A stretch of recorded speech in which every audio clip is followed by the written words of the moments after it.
Mayor, hilasan daw ka magpatawag og honorable? Sa bagay, usa ni kapag badlong sa mga walay na tiwa. Hindi kasi naintindihan, and I'm really happy that you have raised this issue.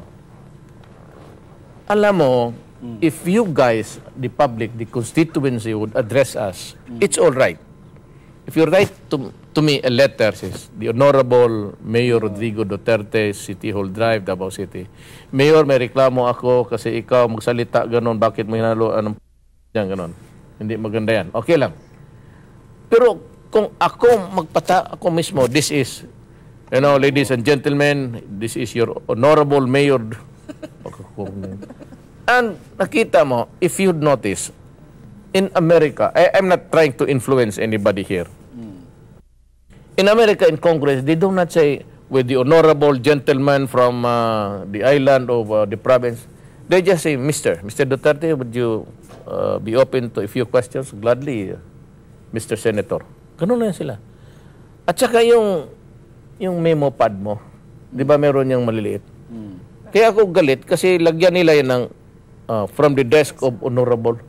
Ba't ako tatawag na sa'yo? For all I know, hindi honorable yung sinusula. Bakit tatawagin ko sarili honorable? Pati yung nandyan sa labas. Sa Congress, pinaalis ko tagagin. Kasi yung yung congressman ako, yung mga rooms namin dyan.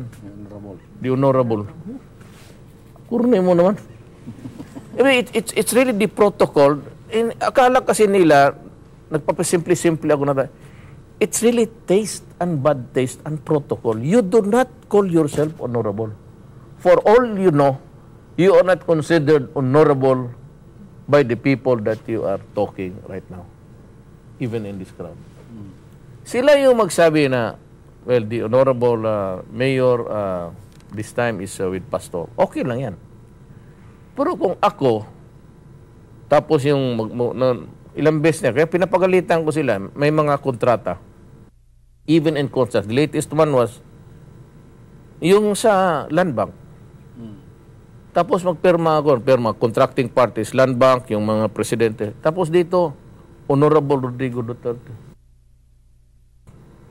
Tanggalin mo yan kasi ako yung magpirma, dapat ako, tawagin ko lang sarili ko, Rodrigo Duterte, mayor if you want.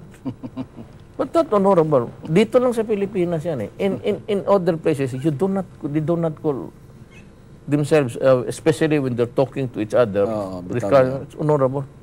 So the honorable, kayo lang hindi naman talaga honorable dyan eh. Kaya doon, pag roll call, Mr. Kiboloy, Mr. Duterte, Mr. Santos,